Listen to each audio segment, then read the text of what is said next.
चलिए दूसरी सभ्यता की बात कर लेते हैं।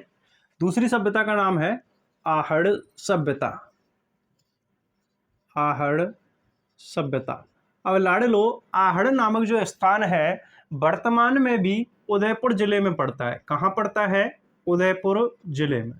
ठीक है, देखो मैंने बता ही दिया है आपको कि जो राजस्थान के नवीन जिले गठित हुए हैं उनके अकॉर्डिंग मैं आपको पढ़ा करके चल रहा हूं। उस हिसाब से आहड़ जो नामक जो स्थान है वो आज भी कहां पड़ता है? आपके उदयपुर जिले में ही स्थित है। ठीक है, चलिए साहब, अब देखो लाडलो, आहड़ सभ्यता की जब बात करते हैं तो आहड़ सभ्यता के उत्खनन करने वाले, खोज करने वालों के नाम याद रखने के लिए मैं एक बढ़िया सी और प्यारी सी एक ट्रिक बता देता हूं आपको आसानी से याद हो जाएंगे। ठीक है, तो देखो आपने अक्षय कुमार का नाम सुना होगा।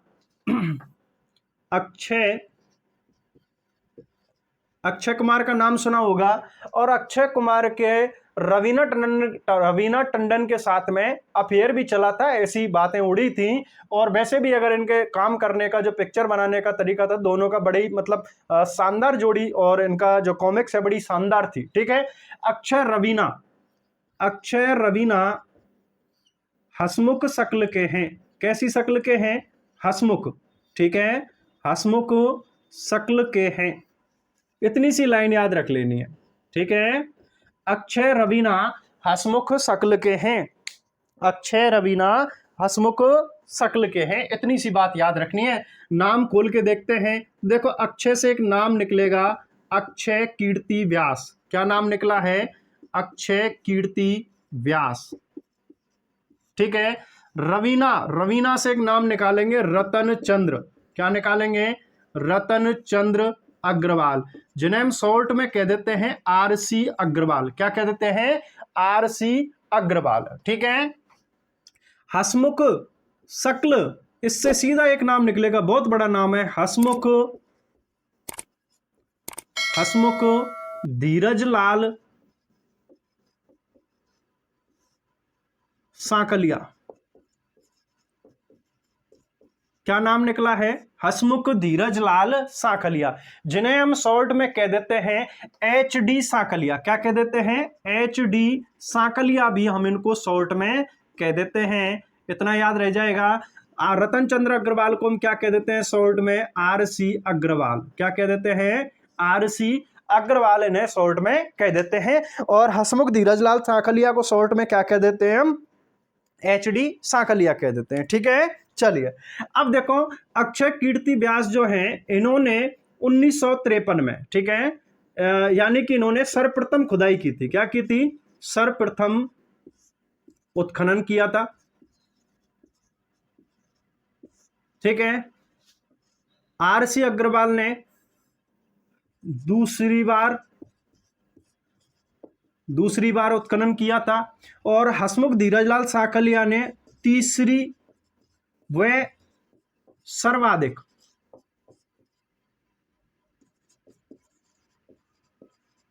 ठीक है, हसमुख लाल धीरजलाल सांकलिया ने तीसरी बार वह सर्वाधिक उत्खनन कार्य किया था। ठीक है, सबसे पहले किसने किया है? अक्षय कीर्ति व्यास ने। कब किया गुरुजी? 1953 में। कब किया था? 1953 में। यानी कि आहड़ सभ्यता की खोज भी किसके द्वारा की गई? अक्षय कीर्ति व्यास के द्वारा, और इन्होंने ही सर्वप्रथम 1953 में इसका क्या किया था? उत्खनन कार्य किया था। दूसरी बार RC अग्रवाल ने 1956 में। कब? 1956 में, यानी कि 3 वर्ष बाद इन्होंने इसका उत्खनन कार्य शुरू कर दिया था। 5 वर्ष बाद यानी कि 1961 में तीसरी व सर्वाधिक बार जो उत्खनन किया है, सबसे ज्यादा इसका उत्खनन कार्य किया है, वो किसने किया है? हसमुख धीरजलाल सांकलिया ने इसका उत्खनन कार्य सर्वाधिक किया है। ठीक है, तीसरी बार वह सर्वाधिक उत्खनन करने वाले व्यक्ति कौन हो जाते हैं? हसमुख धीरजलाल सांकलिया हो जाते हैं। ठीक है, अब देखो हसमुख धीरजलाल सांकलिया के साथ में 3 व्यक्ति और थे। कितने? 3 व्यक्ति और थे, जिनमें से नाम आते हैं हसमुख धीरजलाल सांकलिया के साथ में। एक का नाम है VN मिश्र। क्या नाम है? VN मिश्र, जिन्हें हम वीरेंद्र नाथ मिश्र भी कह देते हैं। क्या कह देते हैं? वीरेंद्र नाथ मिश्र भी कह देते हैं। इसके अलावा एक और थे PC चक्रवर्ती। क्या नाम था? PC चक्रवर्ती। ठीक है, ये भी इन्हीं के साथ में ही थे। और कौन था गुरुजी? और एक थे विजय कुमार। और कौन था? विजय कुमार। ठीक है, विजय कुमार, यानी कि वीएन मिश्र, पीसी चक्रवर्ती, विजय कुमार ने आहड़ सभ्यता का उत्खनन कार्य किया था एचडी सांकलिया के नेतृत्व में तीसरी बार वह सर्वाधिक। ठीक है, यानी कि चार पुरातत्ववेत्ता एक साथ खुदाई कर रहे हैं, तो सीधी सी बात है, आप इतना तो समझ ही सकते हैं कि सबसे ज्यादा उत्खनन कार्य भी ये लोग कर सकते हैं। ठीक है, यहां तक की बात हो गई, उत्खनन करने वाले का नाम आ गया यहां पर। ठीक है, चलो अब बात कर लेते हैं लाडलो कि जो आहड़ सभ्यता है ये किस नदी के किनारे पाई गई। ठीक है, अब देखो इतनी सी बात याद रखनी है, जब भी कोई सभ्यता पाई जाएगी तो वो किसी ना किसी नदी के किनारे ही पाई जाएगी। ठीक है, यानी कि जब कहीं पर लोग बसते हैं तो किसी ना किसी नदी के किनारे, क्योंकि पानी सबसे पहली जरूरत है। ठीक है, इसी कारण जितनी भी सभ्यताएं पाई गई हैं वो सारी की सारी किसी ना किसी नदी के किनारे ही पाई गई हैं। ठीक है, तो अब बात कर रहे हैं हम आहड़ सभ्यता की, जो कि आपके कहां पर है, उदयपुर में, और उदयपुर में एक नदी बहती है जिसे कहते हैं हम आयड़। क्या कहते हैं? आयड़ नदी। ठीक है, आयड़ नदी। अब हो सकता है आपको कई जगह आयड़ नदी ना मिले, इसका नाम आपको बेड़च भी मिल सकता है। क्या मिल सकता है? बेड़च। ठीक है, बेड़च नदी। अब हो सकता है आपको बेड़च भी नाम ना दिया हो, तो आपको नाम मिलेगा बनास नदी। क्या मिलेगा? बनास नदी। क्योंकि आप ज्योग्राफी में पढ़ेंगे, जहां इसका जो ये नदी है, नदी का जो उद्गम स्थल है, वहां पर इसे हम क्या कहते हैं? आयड़ कहते हैं। फिर इसमें और कई सारी नदियां आकर के मिल जाती हैं, तब इसका नाम बेड़च हो जाता है, और अंत में किस नाम से बहती है? बनास नदी के नाम से बहती है। किस नाम से बहती है? बनास नदी के नाम से ये बहती है। ठीक है, चलिए अब बात कर लेते हैं हम सभ्यता का समय, यानी कि ये जो सभ्यता है कितनी वर्ष पुरानी है। तो लाडलो ये आपके 2000 ईसा पूर्व की सभ्यता है। कितनी? 2000 ईसा पूर्व, यानी कि आज से लगभग 4000 वर्ष पहले ये जो सभ्यता है उस समय बसी हुई थी। 4000 वर्ष पुरानी ये सभ्यता मानी जाती है। ठीक है, लेकिन डॉक्टर गोपीनाथ शर्मा के अनुसार, गोपीनाथ शर्मा कहते हैं कि ये जो सभ्यता है ये 1900 ईसा पूर्व से लेकर के 1200 ईसा पूर्व की सभ्यता है। कब की है? 1900 ईसा पूर्व से लेकर के 1200 ईसा पूर्व की है। यानी कि इस तरीके से किसने माना है? डॉक्टर गोपीनाथ शर्मा ने माना है। जबकि C14 के अनुसार, इसका जो कार्बन 14 पद्धति है उसके अनुसार इसका जो समय निकाला गया है वो कितना निकल करके आता है? 2000 ईसा पूर्व। कितना? 2000 ईसा पूर्व इसका समय निकल करके आता है। ठीक है, चलिए ये बात हो जाती है। अब इसके बाद में इस सभ्यता के जो उपनाम है लाडलो, उपनाम, ठीक है, उनके बारे में बात कर लेते हैं, क्योंकि एग्जाम में बहुत बार उपनामों का जिक्र मिलता है कि ये किस किस नाम से जानी जाती हैं ये चीजें। ठीक है, तो देखिए, एक तो ये ताम्रकालीन सभ्यता है। कैसी है? ताम्रकालीन सभ्यता, यानी कि जिस समय तांबे का उपयोग किया जाता था उस समय की यह सभ्यता मानी जाती है। यानी कि यहां पर तांबे का उपयोग भरपूर मात्रा में किया जाता था। ठीक है, इसीलिए इसको क्या कह दिया? ताम्रकालीन सभ्यता। ठीक है, या फिर इसे हम कह सकते हैं ताम्रवती सभ्यता, और क्या कह सकते हैं? ताम्रवती सभ्यता। ठीक है, और इस आहड़ का जो प्राचीन नाम है वो है ताम्रवती नगरी। क्या नाम है? ताम्रवती नगरी। ठीक है, ताम्रवती नगरी भी किसे कहते हैं हम? आहड़ को। किसको कहते हैं? आहड़ को। ताम्रवती नगरी के नाम, जो कि इसका पुराना नाम है ताम्रवती नगरी, इस नाम से भी ये जानी जाती है। ठीक है, और किस नाम से जाना जाता है सभ्यता को? आघाटपुर। क्या कहते हैं इसको? आघाटपुर, या फिर इसे हम आघाट दुर्ग भी कहते हैं। क्या कहते हैं? आघाट दुर्ग, या फिर इसे हम धूलकोट के नाम से भी जानते हैं। और क्या कहते हैं इसको? धूलकोट। ठीक है, देखो आघाटपुर या आघाट दुर्ग, यहां पर यानी कि ये इसके पुराने नाम माने जाते हैं। 10वीं सदी का नाम माना जाता है, सॉरी आपके 10वीं सदी में इस आहड़ को हम किस नाम से जानते थे? धूलकोट के नाम से जानते थे। धूलकोट, यानी कि यहाँ पर एक किला बना हुआ है, रेत में एक किला बना हुआ है, इसी कारण इसे हम धूलकोट के नाम से भी जानते हैं 10वीं 11वीं सदी में। ठीक है, चलिए, और क्या कहते हैं इसको हम? बनास या फिर आहड़ संस्कृति। और क्या कहते हैं? बनास या आहड़ संस्कृति के नाम से भी इसको जानते हैं, ठीक है। बनास सभ्यता के नाम से जानते हैं, या आहड़ सभ्यता के नाम से, या आहड़ संस्कृति के नाम से। और यह नाम किसने दिया है? एच.डी. साकलिया ने, ठीक है। यानी कि बनास सभ्यता इसको किसने पुकारा है? एच.डी. साकलिया ने, ठीक है लाडलो, याद रह जाएगा। एच.डी. साकलिया ने इसको बनास संस्कृति या बनास सभ्यता के नाम से इसको पुकारा है, ठीक है। यहां तक की बात आई। और एक जो सबसे इंपॉर्टेंट नाम आता है इसका, वो है मृतकों के टीलों की सभ्यता। क्या कहते हैं? मृतकों के टीलों की सभ्यता, ठीक है। मृतकों के टीलों की सभ्यता, इस नाम को आप जरूर अच्छे से याद कर लेना। मृतकों के टीलों की सभ्यता, एग्जाम में क्वेश्चन ये पूछा जाता है। और एक आती है महासतियों का टीला। और क्या है? महासतियों का टीला। महासतियों के टीले के नाम है। टीला जानते हो क्या? ऊंचा स्थान, ठीक है। यानी कि यहां पर एक साथ कई लोगों को दफनाया गया था और उनको ऐसे ऐसे टीला बना दिया, यानी कि ऊंचा स्थान बना दिया मिट्टी डाल डाल करके, ठीक है। और जब उस टीले का, उस ऊंचे स्थान का जब उत्खनन कार्य किया गया तो वहां पर क्या निकले? कई सारे पुरुषों के और महिलाओं के क्या निकले? कंकाल निकले थे। इसी कारण इसको क्या कहते हैं हम? मृतकों के टीलों की सभ्यता कहते हैं। ये चीज आपको याद रखनी है। जबकि महासतियों का टीला अगर पूछता है तो वो कौन सी सभ्यता है? बागौर। कौन सी सभ्यता है? बागौर सभ्यता, जो कि आपके कहां पड़ती है? भीलवाड़ा में पड़ती है। आहड़ सभ्यता को हम किसके नाम से जानते हैं? मृतकों के टीलों के नाम से जानते हैं। याद कैसे रखेंगे गुरुजी? आहड़, हड़ मतलब हाड़, और मृतकों के भी यहां पर क्या मिले हैं? हाड़। हाड़ मतलब हड्डी, ठीक है। यहां मृतकों के हाड़ मिले हैं, आहड़ यानी कि हाड़ सभ्यता की बात कर रहे हैं, ठीक है। ये चीज हो जाती है। चलिए आगे फिर बात करते हैं हम लाडलो। ये जो सभ्यता है ये ग्रामीण सभ्यता है। कैसी है? ग्रामीण सभ्यता, ठीक है। ग्रामीण सभ्यता है पितृसत्तात्मक। और कैसी है? पितृसत्तात्मक। पितृसत्तात्मक और संयुक्त परिवार वाली।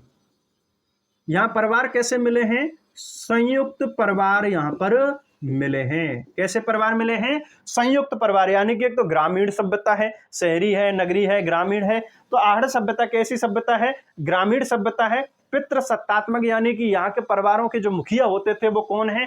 पिता है। और परिवार कैसे थे? यहाँ पर संयुक्त परिवार थे, यानी कि एकल परिवार ना होकर के कैसे थे? संयुक्त परिवार थे, ठीक है। यहाँ की सभ्यता यानी आहड़ सभ्यता का जो उत्खनन है वो कितने स्तरों में किया गया है? तो लाडलो 2 स्तरों में किया गया है। कितने में? 2 स्तरों में यहाँ पर इसका उत्खनन कार्य किया गया है। जिसमें से पहले स्तर में, जब पहले स्तर की खुदाई की गई तो उसमें से ताम्रयुगीन सभ्यता के साक्ष्य प्राप्त हुए हैं। और दूसरी स्तर पर जब इसका उत्खनन कार्य किया गया तो यहां से लोहयुगीन सभ्यता के साक्ष्य प्राप्त हुए हैं, ठीक है। बात समझ में आई?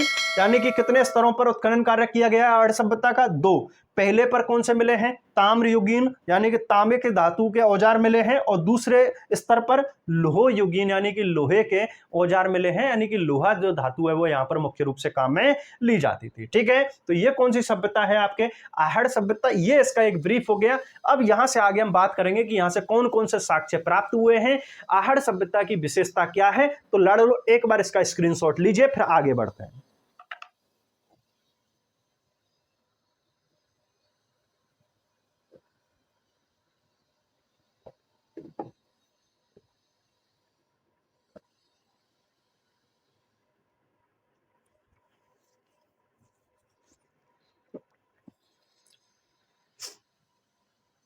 चलें सर? चलिए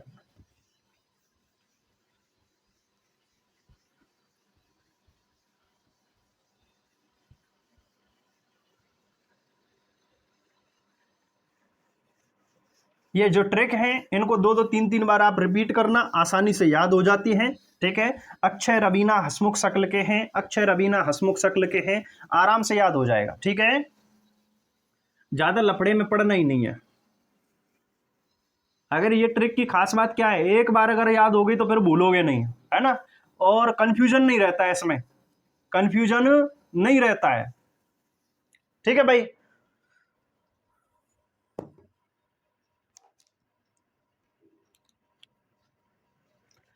चलिए अब इसकी बात करते हैं हम, साक्ष्य व विशेषताएं।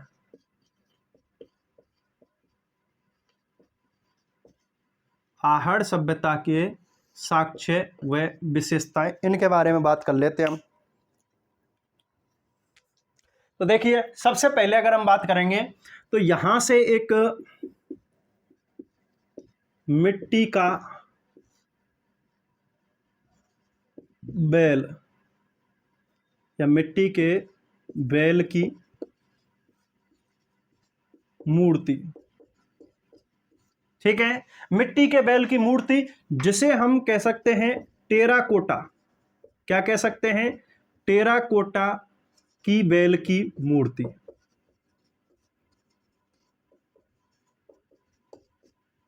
ठीक है।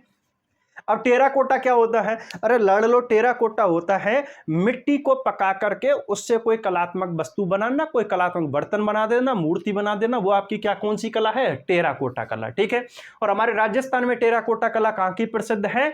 मोलेला गांव राजसमंद की, जहां पर एक तालाब है, 16 नाड़ा तालाब। ठीक है। और वहां के एक पद्मश्री प्राप्त करने वाले इसी टेराकोटा कला में मोहनलाल प्रजापत हैं, पद्मश्री अवार्ड प्राप्त कर चुके हैं। तो 16 नाड़ा तालाब की चिकनी मिट्टी से और उसमें गधे की लीद मिला करके और टेराकोटा कला की मूर्ति बर्तन बनाए जाते हैं, खिलौने बनाए जाते हैं, जो कि पूरे विश्व भर में प्रसिद्ध हैं। यानी कि टेराकोटा कला का क्या हो गई? मिट्टी को पका करके और उसके खिलौने मूर्ति वगैरह बना देना। तो यहां पर इसी तरीके से मिट्टी के एक बैल की मूर्ति मिली है, जिसे हम मिट्टी के बैल की मूर्ति कह सकते हैं, या फिर आपके टेराकोटा कला की मूर्ति, बैल की मूर्ति भी कह सकते हैं। अब याद रखना है आपको, बैल की मूर्ति कालीबंगा में भी मिली थी, लेकिन वहां पर किसकी थी? वो तांबे की थी। किसकी थी? तांबे की। और एचडी सांकलिया ने जब इस मूर्ति को देखा तो देखा तो यार ये तो बैल जो है, बैल की मूर्ति जो है कुछ अलग ही बनावट है इसकी। ठीक है, अलग ही बनावट है। और इस तरीके के जो बैल हैं वो बनास नदी के किनारे पाए जाते हैं। कहां पर पाए जाते हैं? बनास नदी के किनारे पाए जाते हैं। सॉरी। इसी कारण एचडी सांकलिया ने इस मूर्ति को नाम दिया था कि ये तो भैया क्या है? बनासियल बुल। क्या है? बनासियल बुल। बुल मतलब जानते हो क्या? बैल। ठीक है, बनासियल बुल नाम से इस मूर्ति को उन्होंने पुकारा। ठीक है, बनास नदी के किनारे रहने वाला बैल यानी कि बनासियल बुल। चलिए साहब, ये हो गई। इसके अलावा यहां खाद्यान्नों की बात करें तो देखो लाडलो, गेहूं, ठीक है, गेहूं से परिचित थे। गेहूं, ज्वार, ठीक है, और गेहूं, ज्वार व चावल, चावल से परिचित व चांदी से अपरिचित। ये लोग नहीं जानते थे कि चांदी क्या होती है। अपरिचित। देखो ध्यान देना है, एक बार क्वेश्चन आया था, चावल से परिचित व चांदी से अपरिचित लोग कहां की सभ्यता थी? तो आहड़ की। कहां की है? आहड़ की। यानी कि गेहूं के बारे में, ज्वार के बारे में, चावल के बारे में जानते थे, लेकिन चांदी क्या है इसके बारे में यहां के लोगों को अंदाजा नहीं था। ठीक है। यहां से मिट्टी के बर्तन प्राप्त हुए हैं। क्या हुए हैं? मिट्टी के बर्तन। मिट्टी के बर्तन। और जो मिट्टी के बर्तन हैं इन्हें एक नाम दिया जाता है कृष्ण लोहित। क्या कहते हैं? कृष्ण लोहित। लाल प्लस काले रंग से, लाल प्लस काले रंग से बने हुए बर्तन, उन्हें हम क्या कह देते हैं? कृष्ण लोहित बर्तन कह देते हैं, जो कि मिट्टी के यहां पर मिले हैं। ठीक है। और क्या मिला है? यहां से कोठ मिले हैं, कोठ। ठीक है, जिन्हें हम गोरे भी कहते हैं। क्या कहते हैं? गोरे, है ना। अब गोरे नहीं जानते हो तो इन्हें बंकोट भी कहते हैं। क्या कहते हैं? बंकोट, है ना। अनाज वगैरह भरने के लिए जो मिट्टी का बनाते हैं ना, ऐसे कुठीला टाइप का बनाते हैं, कोठी टाइप की बनाते हैं, उसी को हम कोट, गोरे या बंकोट के नाम से भी जानते हैं। और क्या मिला है यहां से लाडलो? चाकी मिली है। क्या मिली है? चाकी। आटा पीसने की जो चाकी होती है ना, उसी की बात कर रहे हैं। और इसे कई जगह गरड़ के नाम से भी जाना जाता है। क्या कहते हैं इसको? गरड़ भी कहते हैं, है ना। चाकी को हम किस नाम से जानते हैं? गरड़ के नाम से भी इसको जानते हैं। ठीक है।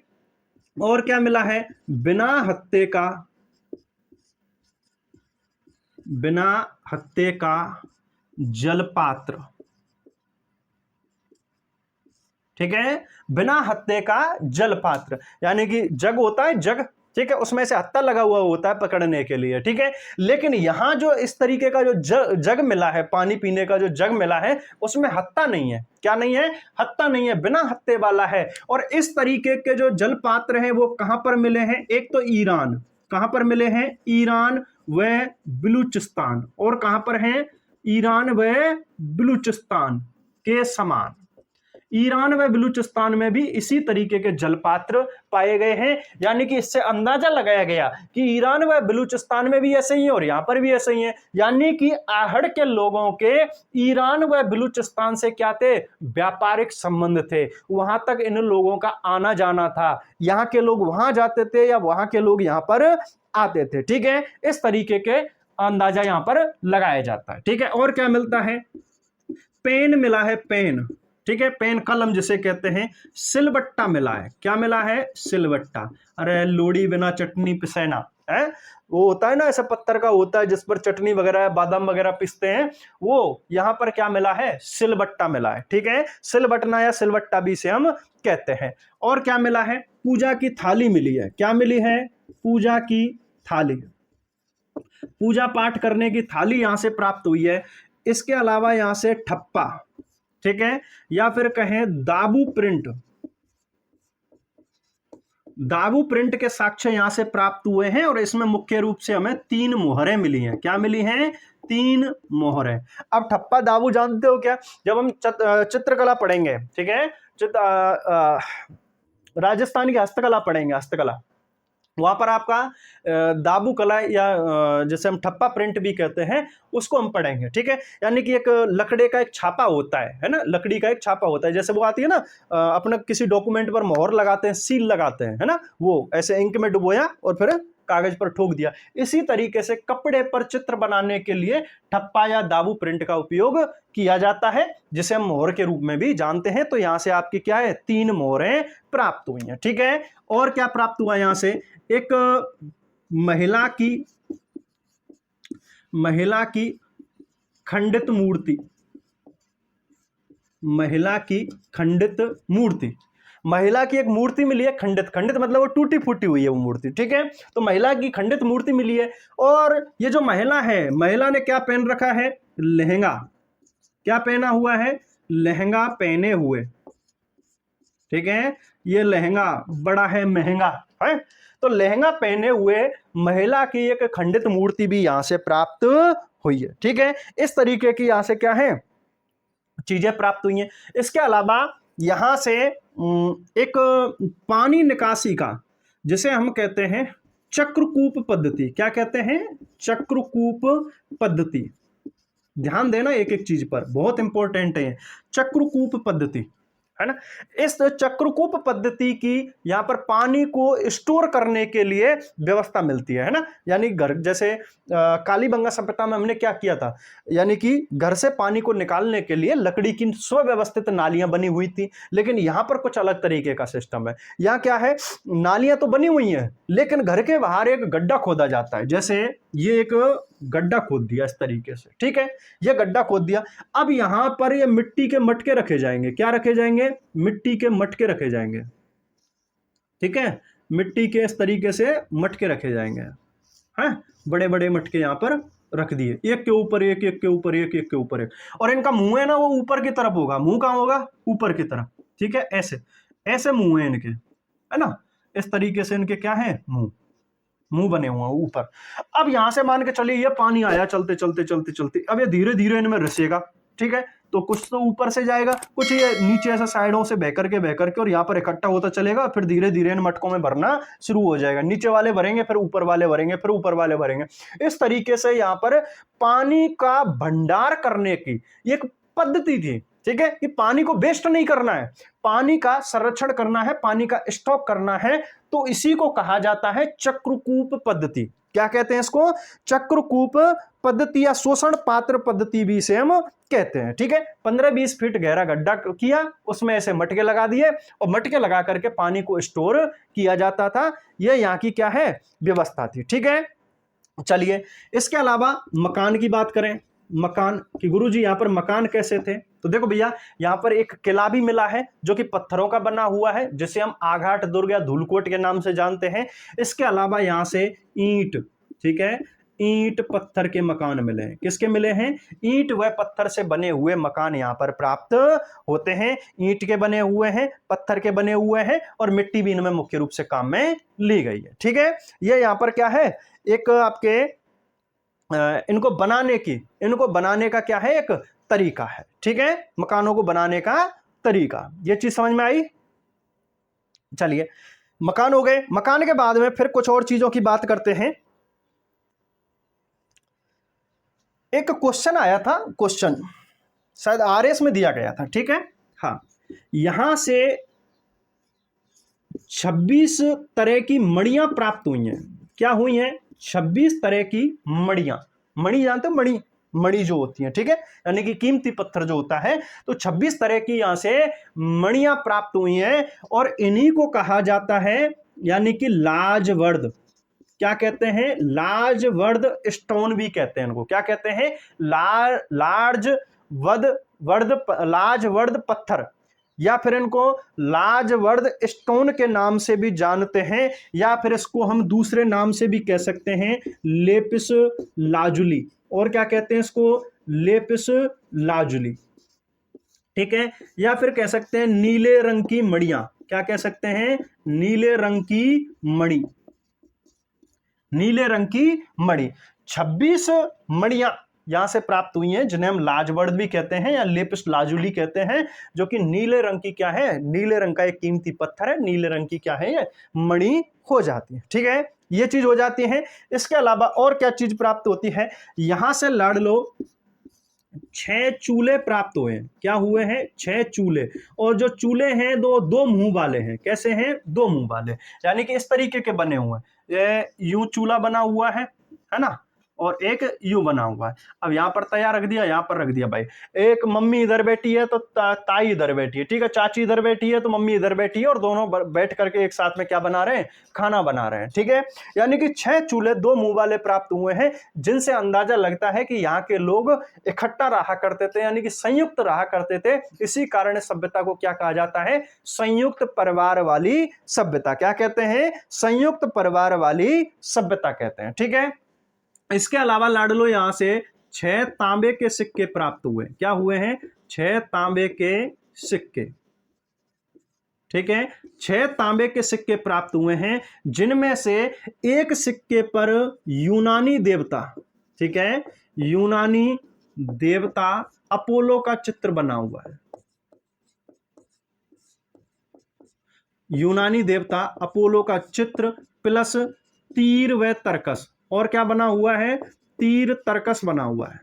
ठीक है, तीर तर्कस, और इसके पिछली साइड में त्रिशूल बना हुआ है। पीछे की साइड में क्या बना हुआ है? त्रिशूल। यानी कि एक साइड में तो यूनानी देवता अपोलो का चित्र बना हुआ है, और तीर तर्कस बने हो। तीर जानते हो? बाण जिसे कहते हो। तर्कस कहते हैं जिसमें बाण रखे जाते हैं। ऐसे भगवान राम को देखा होगा, कृष्ण को देखा होगा, वो ऐसे बाण लटका के रखते हैं ना, इसमें पीछे की तरफ वो खोखा सा होता है, उसको हम तर्कस कहते हैं। ठीक है, तो तीर और तर्कस बने हुए हैं, और यूनानी देवता अपोलो का चित्र बना हुआ है। और इस सिक्के के पीछे क्या बना हुआ है? भगवान शिव का जो त्रिशूल होता है, वो त्रिशूल भी यहां पर बना हुआ है। ठीक है, चलिए, ये चीज हो जाती है।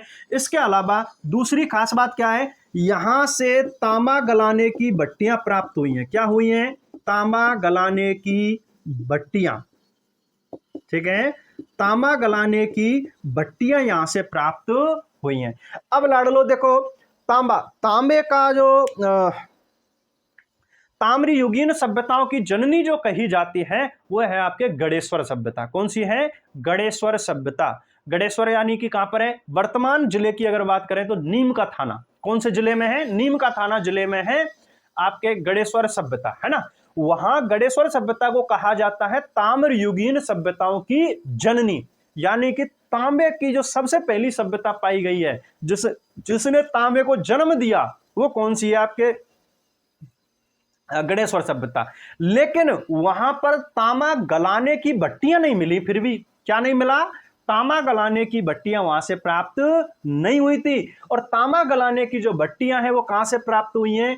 आहड़ से। कहां से हुई हैं? आहड़ से। लाडलो ध्यान देना, गणेश्वर सभ्यता को कहा जाता है ताम्रयुगीन सभ्यताओं की जननी, और जबकि इसे कहा जाता है ताम्रवती नगरी। क्या कहते हैं इसको? ताम्रवती नगरी या ताम्रकालीन सभ्यता या ताम्रयुगीन सभ्यता, ठीक है, इसे कहा जाता है। उसे गणेश्वर को क्या कहते हैं हम?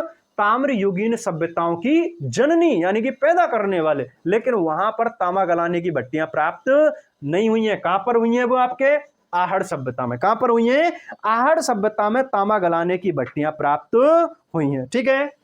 इसके बाद में अगर बात करें तो यहां पर जो समाधि प्रथा है, समाधि, ठीक है, समाधि प्रथा, समाधि प्रथा में क्या है लाडलो? यहां पर जो पैर हैं, मृतक के जो पैर हैं वो किस तरफ किए जाते हैं? दक्षिण दिशा की तरफ किए जाते हैं। किधर किए जाते हैं? दक्षिण दिशा की तरफ उसके पैर किए जाते हैं। जैसे आज भी अपन लोग किसी को अंतिम संस्कार करते हैं या उसका दफन संस्कार करते हैं तो पैर किधर किए जाते हैं? दक्षिण की तरफ किए जाते हैं। और यहां भी जो दफनाने की प्रक्रिया थी, यानी कि समाधि प्रथा थी, उसमें पैर किधर किए जाते थे? दक्षिण दिशा की तरफ किए जाते थे। और इस मृत व्यक्ति के साथ में ही उसके आभूषण हुए, गहने हुए, उसके वस्त्र हुए और उसके जो बर्तन हैं वो हुए, उनको भी साथ में ही दफनाया जाता था। तो लाडलो ये कौन सी सभ्यता हो गई? आपके आहड़ सभ्यता, ठीक है लाडलो। तो भाई एक बार वीडियो लाइक करो और एक बार स्क्रीनशॉट ले रखो, ठीक है, फिर अगला करें।